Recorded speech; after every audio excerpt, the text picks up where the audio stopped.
Hello friends, welcome to smile talk paramedical channel. Friends ನೋಡಿ, ಈಗಾಗಲೇ KCET, BS nursing, allied health science, BPTಗೆ ಸಂಬಂಧಿಸಿದಂತಹ ರಿಸಲ್ಟ್ಗಳು ಡಿಕ್ಲರೇಷನ್ ಆಗಿರುವಂಥದ್ದು. ಸೊ ಈ ಮಧ್ಯದಲ್ಲಿ ವಿದ್ಯಾರ್ಥಿಗಳು ಕೇಳ್ತಿರುವಂಥದ್ದು, ಸರ್ ನೋಡಿ ನಮಗೆ ಇವಾಗ ನಾಟ್ ಅಲರ್ಟೆಡ್ ಅನ್ನೋದು ಬಂದಿದೆ, ನಾವೇನು ಮಾಡಬೇಕು, ನಾವು ಸೆಕೆಂಡ್ ರೌಂಡಿಗೆ ಹೋಗಬೇಕಾ ಅಂತೇಳಿ. ಅಂಥ ವಿದ್ಯಾರ್ಥಿಗಳಿಗೆ ಮಾಹಿತಿ ಇರುತ್ತೆ.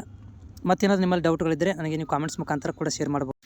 ಈ ರೀತಿ ನಿಮಗೇನಾದರೂ you have not been allotted any seat ಅಂತ ಬಂದಿದ್ದರೆ ಟೆನ್ಷನ್ ತೊಗೊಳ್ಳೋಂಥ ಅವಶ್ಯಕತೆ ಇಲ್ಲ. ಯಾಕಂತಂದರೆ ನಾನು ನಿಮಗೆ ಸುಮಾರು ಸಲ ಹೇಳಿದ್ದೆ, ನನ್ನ ಸ್ಪೆಷಲಿ ಇನ್ಸ್ಟಾಗ್ರಾಮು ಮತ್ತು ನಮ್ಮ ಯೂಟ್ಯೂಬ್ ಚಾನಲಲ್ಲಿರುವಂಥ ವಿದ್ಯಾರ್ಥಿಗಳು, specially BS nursing, allied science ಮತ್ತು BPT ವಿದ್ಯಾರ್ಥಿಗಳಿಗೆ ನಿಮಗೆ ಎಷ್ಟು ಅನಿಸುತ್ತೆ ಅಷ್ಟು ಜಾಸ್ತಿ ಮ್ಯಾಕ್ಸಿಮಮ್ ಕಾಲೇಜ್ಗಳನ್ನು ಆಯ್ಕೆ ಮಾಡ್ಕೊರಿ. ಮತ್ತು 1 ಲಕ್ಷ ಮೇಲಿದ್ದವರು ಜಾಸ್ತಿ ಕಾಲೇಜ್ಗಳನ್ನು ಆಯ್ಕೆ ಮಾಡ್ಕೊರಿ ಅಂತೇಳಿ.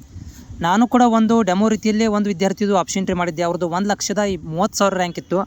ಅವರಿಗೆ 150 ಕಾಲೇಜ್ಗಳನ್ನು ಆ್ಯಡ್ ಮಾಡಿದ್ದೆ ನಾನು. ಆದರೆ ಅವರುಗಳಿಗೆ ಸೀಟ್ ಅಲಾಟ್ಮೆಂಟ್ ಆಗಿದೆ, ಬರೀ 85ನೇ ನಂಬರ್ಗೆ ಅಲಾಟ್ಮೆಂಟ್ ಆಗಿದೆ ಸೀಟು. ಈ ರೀತಿ ಯಾರಿಗೆ ಬಂದಿದೆ ಅಂತಂದರೆ, ನೀವು ಸರಿಯಾಗಿ ಆಪ್ಷನ್ ಎಂಟ್ರಿ ಮಾಡಿಲ್ಲ. ನಾನು ಕಾಲೇಜ್ಗಳನ್ನು ಜಾಸ್ತಿ ಸೇರಿಸೋದಾಗಿರ್ಬೋದು, ಅಂದರೆ ನಿಮ್ಮ ರ್ಯಾಂಕ್ ತಕ್ಕಂಗೆ ಜಾಸ್ತಿ ಕಾಲೇಜ್ಗಳನ್ನು ನೀವು ಎಂಟ್ರಿ ಮಾಡಲಿಲ್ಲ ಅಂತ ಅರ್ಥ. 20-30 ಮಾಡಿದರೆ ಸೀಟ್ ಸಿಗೋದಿಲ್ಲ ರೀ, ನೆನಪಿಟ್ಕೋರಿ. ಮುಂದೆ ಫಸ್ಟ್ ರೌಂಡಲ್ಲಿ ಸಿಗೋದಿಲ್ಲ, ಇನ್ನೂ ಫಸ್ಟ್ ರೌಂಡ್ ಕ್ಲೋಸ್ ಆಗಿಲ್ಲ, ಈಗ ಜಸ್ಟ್ ಮೂಕ್ ರಿಸಲ್ಟ್ ಬಂದಿದೆ. ಸೊ ಯಾರಿಗೆ ನಾಟ್ ಅಲರ್ಟ್ ಬಂದಿದೆ ಅಂಥವ್ರುಗಳು ತಪ್ಪದೇ ಏನು ಮಾಡಬೇಕಂದ್ರೆ ಇವತ್ತಿಂದ ಏನು ಮಾಡಿದ್ದಾರೆ ಅಂತಂದರೆ, KEದವರು ಮತ್ತೆ ಆಪ್ಷನ್ ಎಂಟ್ರಿಗಳನ್ನು ಮಾಡಲಿಕ್ಕೆ ಲಿಂಕನ್ನು ಕೊಟ್ಟಿದ್ದಾರೆ. ಓಕೆ, ಮತ್ತೆ ಲಿಂಕನ್ನು ಕೊಟ್ಟಿದ್ದಾರೆ ಆಪ್ಷನ್ ಎಂಟ್ರಿ ಮಾಡಲಿಕ್ಕೆ. ಇವತ್ತಿಂದ 9ನೇ ತಾರೀಕು ತನಕ ನೀವು ಆಪ್ಷನ್ ಎಂಟ್ರಿಗಳನ್ನು ಮಾಡ್ಕೊಳ್ಬೋದು. 9ನೇ ತಾರೀಕು ತನಕ ನೀವು ಆಪ್ಷನ್ ಎಂಟ್ರಿಗಳನ್ನು ಮಾಡ್ಬೋದು. ಸೊ ಆಪ್ಷನ್ ಎಂಟ್ರಿ ಮತ್ತೆ ಲಿಂಕ್ ಓಪನ್ ಮಾಡಿದ್ದಾರೆ. ನೀವೇನು ಮಾಡಬೇಕಪ್ಪ ಅಂತಂದರೆ, ಆಪ್ಷನ್ ಎಂಟ್ರಿಗೆ ಹೋಗಿ ಮತ್ತೆ ನೀವು ಮತ್ತೊಮ್ಮೆ ಕಾಲೇಜ್ಗಳನ್ನು ಸೇರಿಸಬೇಕು. ಯಾರಿಗೆ ಈಗ ನಾಟ್ ಅಲೌಟೆಡ್ ಬಂದಿದೆ ಅಂದರೆ ಇದರ ಮೀನಿಂಗ್ ಏನು? ನಾಟ್ ಅಲೌಟೆಡ್ ಅಂತ ಮೀನಿಂಗ್ ಅಂದರೆ ಏನಂದರೆ, ನೀವು ಹಾಕಿರುವಂಥ ಕಾಲೇಜಿಗೆ ನಿಮ್ಮ ಪರ್ಸೆಂಟೇಜಿಗೆ ಅಷ್ಟೊಂದು ನಿಮ್ಮ ಪರ್ಸೆಂಟೇಜ್ ನಿಮ್ಮ ರ್ಯಾಂಕಿಗೆ ನೀವು ಹಾಕಿರುವಂಥ ಕಾಲೇಜಿಗೆ ಏನಾಗಿಲ್ಲ ಅಂದರೆ ಕಟ್ ಆಫ್ ಆಗಿಲ್ಲ, ನೀವು ಜಾಸ್ತಿ ಕಾಲೇಜ್ಗಳನ್ನು ಸೇರಿಸ್ರಿ ಅಂತ ಅರ್ಥ.